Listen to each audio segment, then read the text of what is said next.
사무엘상 12장 18절에서 25절까지 말씀을 교독하시고 마지막 절 말씀을 함께 읽겠습니다. 이에 사무엘이 여호와께 아뢰매 여호와께서 그날에 우레와 비를 보내시니 모든 백성이 여호와와 사무엘을 크게 두려워하니라. 당신의 종들을 위하여 당신의 하나님 여호와께 기도하여 우리가 죽지 않게 하소서. 우리가 우리의 모든 죄에 왕을 구하는 악을 더하였나이다. 사무엘이 백성에게 이르되 두려워하지 말라. 너희가 과연 이 모든 악을 행하였으나 여호와를 따르는 데에서 돌아서지 말고 오직 너희의 마음을 다하여 여호와를 섬기라. 돌아서서 유익하게도 못하며 구원하지도 못하는 헛된 것을 따르지 말라. 그들은 헛되니라. 여호와께서는 너희를 자기 백성으로 삼으신 것을 기뻐하셨으므로 여호와께서는 그의 크신 이름을 위해서라도 자기 백성을 버리지 아니하실 것이요 나는 너희를 위하여 기도하기를 쉬는 죄를 여호와 앞에 결단코 범하지 아니하고 선하고 의로운 길을 너희에게 가르칠 것인즉 너희는 여호와께서 너희를 위하여 행하신 그 큰 일을 생각하여 오직 그를 경외하며 너희의 마음을 다하여 진실이 섬기라. 만일 너희가 여전히 악을 행하면 너희와 너희 왕이 다 멸망하리라. 아멘. 중보기도의 사람들 네 번째, 사무엘 너희를 위한 쉬지 않는 간절한 기도라는 제목으로 목사님께서 말씀 선포해 주시겠습니다. 다시 한번 여러분들을 축복합니다. 2021년의 11월 이 한 달도 하나님께서 평강과 특별히 강건함으로 지켜주시길 축복합니다. 사무엘은 이스라엘의 마지막 사사로서 선지자로서 한평생을 하나님 앞에 신실하게 헌신하였습니다. 그리고 백성들과 더불어 살아왔습니다. 이게 참 중요하죠. 성전의 사람일 뿐만 아니라 백성들과 더불어였습니다. 오늘 본문은 사무엘이 지나온 날들의 사역을 돌아보면서 이스라엘 백성들에게 하나님의 언약 아래 살기를 권면한 그의 퇴임 설교, 고별 설교입니다. 진정 아름다운 사람은 떠나는 뒷모습이 아름다워야 한다라는 말이 있지 않습니까? 그리고 그 뒷모습은 당사자 본인은 잘 확인할 수 없습니다. 내가 내 뒷모습을 어떻게 봅니까? 비디오 찍어서 누가 사진 찍어줘서 볼 수는 있지만은 다른 사람들이 더 분명하게 확인하는 것이 나의 뒷모습입니다. 한편으로는 퇴역하는 노 선지자 이 마지막 사사의 뒷모습에 애달픈 그러한 자취가 남겨져 있기도 하지만은 그 정직한 모습을 우리가 본받고자 합니다. 이 12장 3절에 보게 되면 내가 누구의 나귀를 뺏어든 일이 있느냐? 누구를 소개하고 누구를 압제하며 내가 눈을 흐리게 한 일이 있느냐라고 하면서 지나한 날들에 대하여서 정직한 모습으로 고백하게 됩니다. 캐나다와 이 미국에 거주하는 원래 주민이었던 원주민들이 이런 얘기가 있다고 합니다. 멀리 가기 위해서는 꼭 뒤돌아본다 라는 말이 있습니다. 선지자로서 사사로서 그리고 이스라엘의 중보자의 역할을 감당하였던 사무엘의 소회를 찾아보는 것이 여기 있습니다. 우리도 멀리 가기 위해서 하나님 앞에서 바르고 반듯하게 서기 위하여서 이 사무엘의 기도를 찾아보게 되는 것입니다. 하나님 앞에 설 때까지 영원한 부르심의 영광에 이를 때까지 해야 할 일이 무엇인가를 보고자 하는 것입니다. 오늘 읽지 않았지만 12장 2절 말씀에 보게 되면은 이제 왕이 너희들에게 세워졌다. 본인이 이제 사사였는데 사사의 시대는 지나가게 되고 왕의 시대, 왕정의 시대가 되었다라고 하면서 사울왕을 세우게 되고 나는 나이가 들었기 때문에 내 역할과 사명은 다 뒤로한다라고 합니다. 그리고 내 아들들은 너희 앞에 서 있다라고 합니다. 이 말은 사무엘의 아들들도 실수한 것들이 있고 부끄러운 것도 있습니다. 그렇지만 그들이 다 장성하여서 제갈 길을 가고 있기 때문에 너희들이 보는 것처럼 이스라엘 백성들이 보는 것처럼 어떠한 왜곡된 마음이나 사심 없이 우리는 모두 다 물러가겠다라고 하는 그러한 뜻인 것입니다. 그러나 한순간도 사무엘이 약속하는 것이 있는데 기도의 끈을 놓지 않겠다라고 약속합니다. 이스라엘을 위해서 계속해서 기도하겠다라고 약속합니다. 23절 말씀인데요. 상반절에 있는 말씀을 책을 찾아보게 되니까 공동번역의 표현이 더 좋기 때문에 매끄럽기 때문에 읽고자 합니다. 나는 너희를 위하여 기도하리라. 기도하지 않는 죄를 야훼께 짓는 일은 결코 없으리라. 나는 너희에게 무엇이 좋고 바른 일인지를 가르쳐 주리라. 세 가지입니다. 너희를 위해서 기도하겠다라고 하는 이스라엘의 중보자가 되겠다라고 하는 첫 번째 다짐입니다. 그리고 기도하지 않는 죄, 기도하지 않는 것이 하나님께 죄다라고 하는 것을 분명하게 선언하게 됩니다. 그리고 이 기도 가운데서 무엇이 좋고 무엇이 선하고 바른 것인가를 분명하게 가르쳐 주겠다라고 하는 세 가지의 구분을 분명하게 하는 것입니다. 그 내용을 보고자 하는 것입니다. 첫째로는 사역에는 은퇴가 있어도 중보기도에는 은퇴가 없다라는 사실인 것입니다. 사무엘과 이스라엘과의 관계를 잘 설명하는 성경 구절들이 몇 곳이 있는데 제가 두 곳을 읽어드리고자 합니다. 사무엘상 7장 5절에 보게 되면은 사무엘이 이르되 온 이스라엘은 미스바로 모이라 내가 너희를 위하여 여호와께 기도하리라 하매 사무엘상 7장 8절입니다. 이스라엘 자손이 사무엘에게 이르되 당신은 우리를 위하여 우리 하나님 여호와께 쉬지 말고 부르짖어 우리를 블레셋 사람들의 손에서 구원하시게 하소서 하니 라고 이렇게 간청을 하게 됩니다. 사무엘이 이스라엘 백성들이 블레셋의 침략을 당하는 그 원인들이 이 사사시대와 같이 똑같은 원인인 것을 찾게 되었습니다. 본인들의 불신앙, 완악함, 하나님 없는 신앙에 대한 하나님의 징계와 심판이라고 하는 것을 깨닫게 되고 그들을 회개하고 책망하기 위하여서 미스바로 모이게 되었습니다. 그리고 그들을 위해서 기도해 주겠다라고 약속하게 됩니다. 미스바에 모여서 회개하고 하나님 앞에 울부짖게 되었던 이스라엘 백성들이 사무엘을 향하여서 간청하기를 우리를 위하여서 여호와 하나님께 쉬지 말고 부르짖어 기도하게 하소서라고 말하게 됩니다. 이미 오래전서부터 형성된 신뢰의 관계를 만나게 됩니다. 사무엘과 이스라엘 백성들과의 이 신뢰의 관계에는 그 통로가 되는 것은 기도였다라고 하는 것이죠. 다른 사사와 같이 삼손이나 다른 사사와 같이 칼을 들고 기도원처럼 전략을 세워서 적들을 물리치는 용맹함으로써 하나님의 살아계심을 보여준 것이 아니라 사무엘이 잘하는 것은 어린 시절서부터 어머니의 품속에서부터 서원하여서 하나님의 집에 맡겨지게 되었던 이 아이가 평생 배우고 자란 것은 기도였기 때문에 그 기도의 힘과 능력을 본인이 체험하게 되었고 함께 더불어 나누게 되었다라고 하는 것입니다. 오늘 말씀 12장의 말씀도 이러한 배경 가운데 있게 됩니다. 이스라엘이 블레셋과의 전쟁 가운데서 자신들이 전신을 차리고 하나님 앞에 집중하지 보기보다는 하나님의 법궤를 동원하면 전쟁에서 이길까라고 착각을 하게 되었다가 법궤를 가지고 블레셋 가운데서 싸우게 되었다가 전쟁에서도 지게 되고 하나님의 거룩한 임재의 상징이게 되었던 법궤도 빼앗기게 되었습니다. 그런데 법궤는 재미나게도 블레셋 땅에서 다곤 신전의 모든 그 신상들을 무너뜨리게 되고 그들 가운데서 정말 전염병이 퍼지게 하면서 하나님의 살아계심을 보여주게 되었습니다. 그래서 주보에도 제가 기록해 놓았듯이 법궤는 제발로 돌아오게 되었던 것입니다.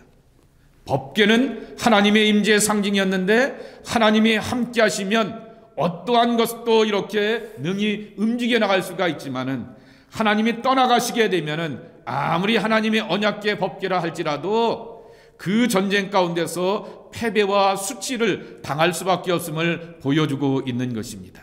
이스라엘은 이 법궤가 제발로 돌아오는 이 사건을 통하여서 하나님의 능력을 다시금 경험하게 되고 진정한 믿음의 사람이 될 것을 또 고백하게 됩니다. 그러면서 사무엘에게 한 가지 요청을 하게 됩니다. 중보기도인 것입니다. 우리를 위해서 쉬지 않고 기도해달라라고 하는 것입니다. 여쭤볼게요. 쉬지 않고 기도할 수 있어요? 사람도 쉬어야 되는 거 아니겠어요? 근데 왜 쉬지 말고 이렇게 기도하라 요청할 것인가 라고 하는 것이죠. 사도 바울도 데살로니가전서 5장 17절 말씀해 보게 되면은 쉬지 말고 기도하라 라고 요청하게 되었는데 왜 사무엘은 기도를 쉬는 것을 죄라고 하였을까 라고 하는 것입니다. 기도가 하나님과의 호흡이요, 하나님의 백성의 문제를 안고 기도하는 것이 또한 진정으로 백성들을 사랑하는 방법이라고 하는 것을 알고 있었기 때문에 그 사랑하는 방법에 대하여서 결코 쉬지 않았으면 좋겠다라고 하는 것입니다. 사무엘은 어린 시절서부터 기도의 어머니에게서 태어나게 되었습니다. 하나님의 말씀이 그리고 비전과 이상이 시기한 정말 드물던 시대 가운데서 그에게는 하나님의 말씀이 임하게 되었고 장차 이루어지게 될 하나님의 비전을 직접 경험한 사람이었는데 이 모든 과정들을 기도의 능력 가운데서 체험하게 되었던 것입니다. 그러기 때문에 사무엘에게 있어서 기도는 생명을 유지하기 위한 호흡과 같이 결코 끝나서는 안 되는 영적인 호흡이었기 때문에 내가 기도하는 것을 향하여서 결코 쉬지 않겠다라고 하는 말인 것입니다. 23절에 보게 되면은 이 기도하기를 쉬는 것이 죄다라고 말하게 되었는데 이 죄다라고 하는 히브리어 단어는 하티아입니다. 우리가 잘 아는 하말티아라고 하는 그 단어와 같은 어원을 갖고 있습니다. 늘 들어보셨던 말이죠. 관역에서 빗나간다라고 하는 것이 하말티아, 하티아 같은 뜻을 담고 있는 것입니다. 기도를 쉬는 것은 인생의 목적과 인생의 관역에서 빗나가는 것입니다. 한국 사람들이 얼마나 양궁을 잘합니까? 양궁을 하게 되었을 때 6점, 7점, 8점, 9점 잘 맞으면 한국 사람들은 그 카메라 이렇게 앵글에도 맞춰서 카메라까지도 망가뜨리게 되는 그 10점의 사람들 아닙니까? 그런 양궁을 잘하는 그것을 보면서 우리가 어떻게 해야 하겠느냐라고 하는 것이죠. 관역에다 초점을 맞추면서 살아가야 할 것입니다. 기도는 먼저 다른 사람들을 위해서 기도하고 간구하기 전에 내가 기도함으로 말미암아 하나님과 소통하고 하나님과 동행하는 그 신앙의 방편이 되는 것입니다. 그래서 기도를 쉰다라고 하는 얘기는 하나님과 내가 동행하는 것에 대해서 쉰다라고 하는 그러한 뜻을 담고 있는 것이고 하나님과 내가 소통하는 것에 대하여서 관계가 단절되었다라고 하는 그러한 뜻인 것입니다. 사무엘이 기도하지 않는 것을 죄라고 말하게 되었던 이유가 여기 있는 것입니다. 기도하지 않으면 하나님과 동행하는 것을 포기하는 죄를 짓게 된다라는 말인 것입니다. 지난주에도 중보기도의 책을 하나 소개해드리면서 이동원 목사님의 중보기도의 파티라고 하는 책을 소개해드렸던 기억이 납니다. 근데 그분이 중보기도의 파티라고 하는 책 속에 서문에 보면은 이러한 재미난, 이분이 워낙 언어 구사력이 뛰어난 분이라서 그 표현을 하게 되는데 파티라고 하는 말이 두 가지 의미 아니냐라고 하는 것이죠. 하나는 말 그대로 파티, 잔치, 축제, 연회입니다.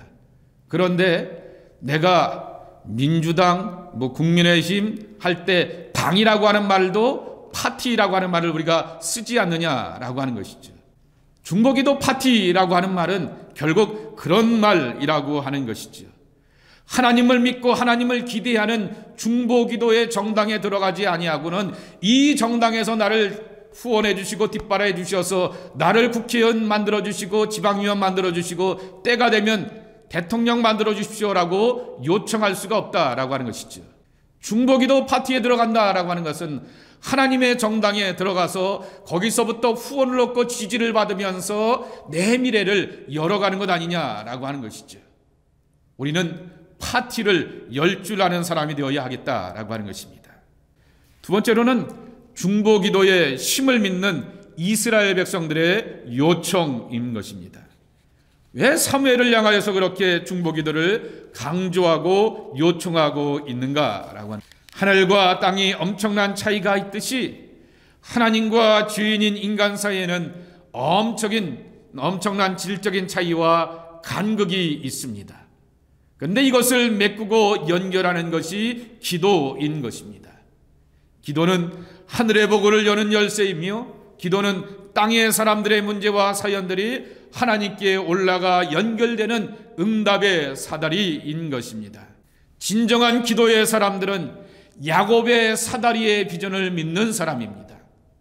똑같은 기도의 사람이었던 야곱에게 하나님의 첫 번째 보여주었던 환상과 꿈은 사다리가 오르락 내리락 하게 되면서 하늘과 땅이 연결되는 것을 경험하게 된 것입니다. 그리고 예수 그리스도 안에서 이보다 더 큰 일이 이루어질 것을 믿고 고백하며 예수님 안에서 하늘과 땅이 연결될 것이다 라고 하는 확신을 고백하는 사람들입니다. 야곱의 사다리에 대해서 예수님께서 요한복음 1장 50절 51절에 보게 되면 이렇게 표현하고 있습니다. 예수께서 대답하여 이르시되 내가 너를 무화과 나무 아래에서 보았다므로 믿느냐? 이보다 더 큰 일을 보리라.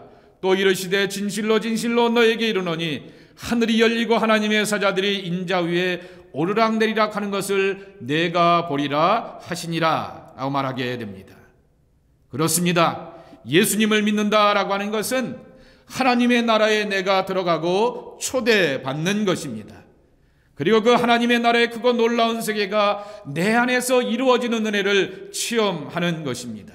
그렇기 때문에 이스라엘 백성들은 그 기도의 기쁨과 생명을 사무엘을 통해서 맛보았기 때문에 기도 요청을 간곡하게 하게 되었고, 제발 쉬지 말고 우리를 위해서 기도해 주십시오라고 하는 부탁을 하게 되었던 것입니다.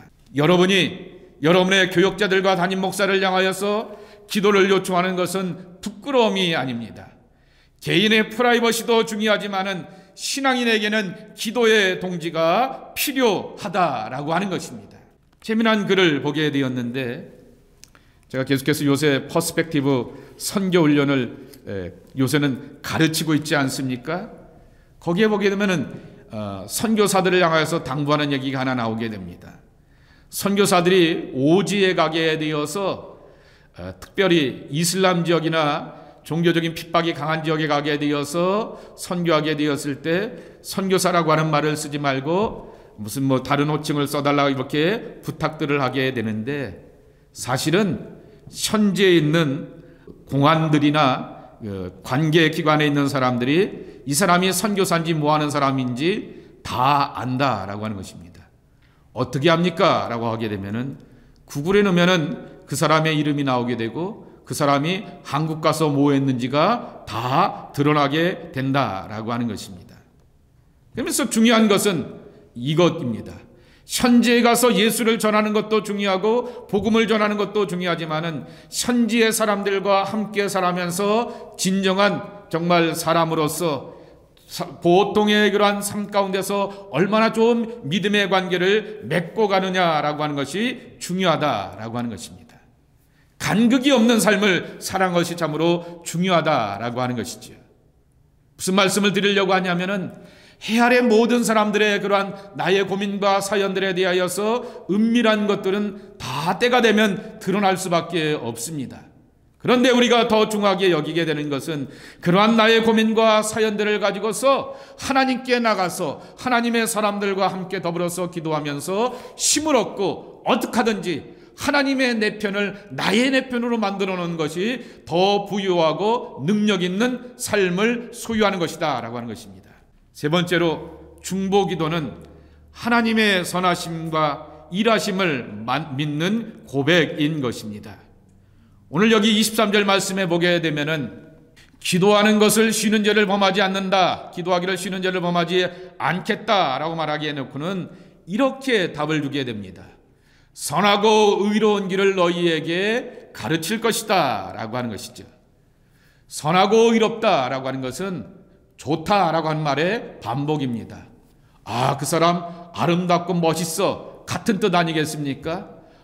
어디를 가게 되었더니 멋지고 감탄이 그냥 나와. 멋지고 감탄 나오는 말은 좋다라고 하는 걸, 아름답다라고 하는 것에 대한 반복적인 표현인 것입니다. 가장 선하고 토부입니다. 가장 옳은 길 야사르라고 하는 말입니다. 그 말의 뜻은 한마디로 표현하게 되면 하나님은 God is good입니다. 좋으신 하나님에 대한 동의어의 반복인 것입니다. 여러분, 구약 성경에 나오게 되는 하나님을, 특별히 창조의 하나님을 강조하는 말이 뭔지 아십니까? 한마디로 정의하게 되면 토부의 하나님입니다. 토부라고 하는 말, 그냥 물렁물렁하다라고 여러분 두부 생각하시고서 토부 이렇게 기억하면 좋겠어요. 히브리어 가운데서 참 하나님의 속성을 표현할 때 제일 먼저 우리가 만나고 경험해야 될 하나님의 속성이 뭐냐라고 하면 토부이라고 하는 말, 좋다라고 하는 말입니다. 창조의 기사에 보게 되면 하나님께서 천지 만물을 만드실 때마다 보시기에 심히 좋았더라라고 하는 고백을 반복하셔서 하십니다. 창세기 1장 4절, 10절, 12절, 18절, 21절, 25절, 그리고 이 모든 것을 다 만드신 다음에 심히 좋았더라라고 말씀하고 있는 것입니다. 우리의 삶에 기도 제목이 있습니다라고 하는 얘기는 바꿔서 창조의 관점으로 보게 된다면 원래 내가 창조되었던 창조의 원 목적이 왜곡되었다라고 하는 것이죠. 비틀어지게 되었고 잘못되었다라고 하는 것입니다. 예수 그리스도 안에서 구원받았다라고 하는 것의 참뜻은 창조의 참 목적을 회복해 가는 것입니다. 내가 하나님의 아들 되고 하나님의 딸 되어서 이전의 모든 과거의 죄된 것과 잘못된 것에 대하여서 빠이하고 새 사람으로 산다라고 하는 것은 창조의 본성을 되찾아간다라고 하는 것입니다. 그러기에 마찬가지로 우리가 살아가면서 기도의 제목이 있습니다라고 하게 되었을 때 그 기도의 제목은 창조의 본질이 왜곡되었다라고 하는 것인데, 기도함으로 말미암아 다시금 하나님 보시기에 좋고 아름다운 모습의 회복을 체험하게 되는 것입니다. 그것을 알고 있었기 때문에 일평생 기도하면서 살아오게 되었던 사무엘이 마지막으로 은퇴하면서 내가 하나는 놓지 않겠다라고 하는 것입니다. 기도하는 것을 향하여서 놓지 않겠다라고 하는 것입니다. 이 경험과 체험이 쌓이게 되면은 뭐라고 고백하냐고 하면은 24절 말씀에도 있는 것처럼 여호와께서 너희를 위하여 행하신 그 큰 일이라고 하는 그 경험하게 되는 것입니다. 왜 우리가 이 선하고 아름다우신 하나님을 경험하는 것이 중요한가라고 하는 것입니다. 그것은 곧 나의 아름다움이 되기 때문인 것입니다. 시편 149편 4절 말씀에 보게 되면은 여호와께서는 자기 백성을 위해서 기뻐하시며 겸손한 자를 구원함으로 아름답게 하심이로다 라고 말하게 됩니다. 하나님의 아름다움과 하나님의 선하심이 곧 나의 아름다움과 나의 선하심으로 나타나게 되는 것입니다. 반대로 내 삶의 모습을 보면서 사람들이 하나님의 선하심과 아름다움을 또한 찬양하게 되는 것입니다. 조금 전에도 기도하던 우리 목사님께서 다니엘 기도의 이야기를 하게 되었던 것처럼 참 재미난 간증들이 많습니다. 목사님들의 설교보다도 간증을 듣는데 참 기대가 많기도 한 그러한 내용들이 많은 것을 보게 됩니다. 그런데 간증이라고 하는 것은 그 사람만의 특수한 경험입니다. 그것을 일반화하거나 보편화하게 되면은 진리의 왜곡이나 오해가 오기도 합니다. 반대로 어저께 인민군 전사였던 여전사가 변하여서 하나님의 선전원이 되었던 것처럼 그런 극한 상황 가운데서도 일하시는 하나님을 경험하게 되면서 또한 우리는 그 속에서 오게 되었던 그 상황 가운데서 만나주시는 하나님에 대한 놀라운 것들을 함께 체험하게 되는 것입니다. 그래서 간증을 듣는 것은 흥미롭고 진지하고 관심을 쏙 빠지게 하는 것입니다. 왜 그런지 아십니까?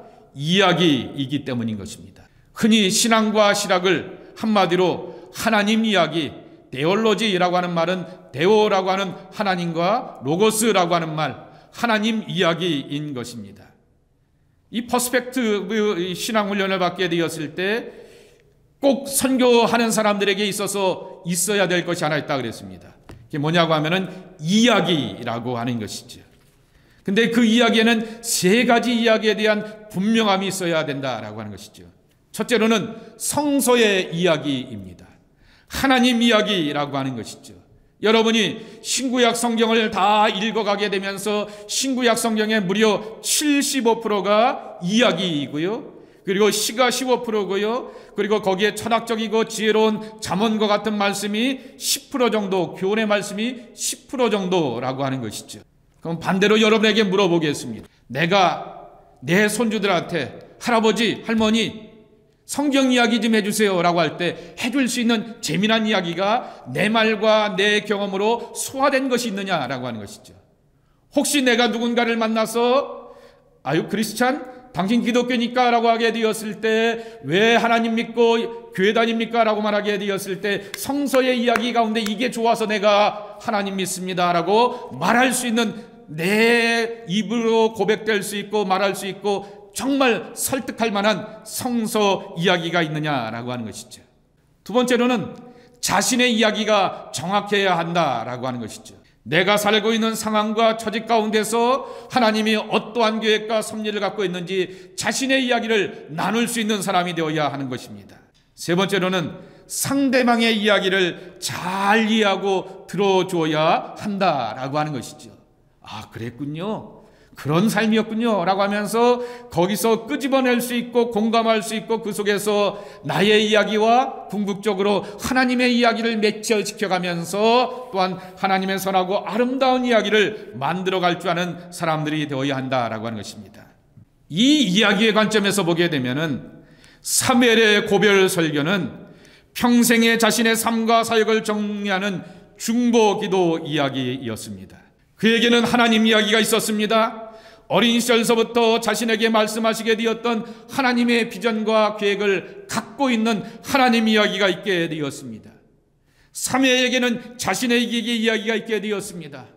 어머니의 한많은 기도 가운데서 응답하시게 되었던 그 이야기도 있었고요.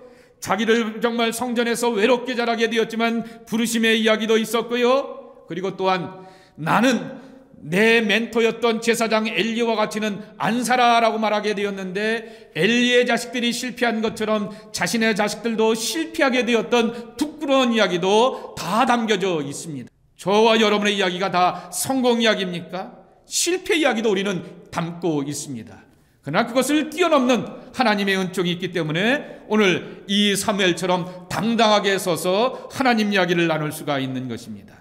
사무엘의 상대방이었던 이스라엘의 삶의 이야기를 잘 알고 헤아려서 하나님께 아뢰고 백성들을 바른 길로 설득하고 그들을 축복받는 하나님의 백성들로 이끌어가게 되는 복된 이야기를 담고 있는 것입니다. 우리는 기독군이 되어야 합니다. 내가 하나님과 소통하면서 하나님과 호흡하는 기독군이 될 뿐만 아니라 다른 사람들의 눈물과 사연과 아픔들을 가지고서 함께 기도하게 되는 중보 기독군이 되어야 하겠습니다. 이야기꾼들이 아름다운 이야기를 만들어가는 하나님 이야기의 완성자들이 되어야 하겠습니다.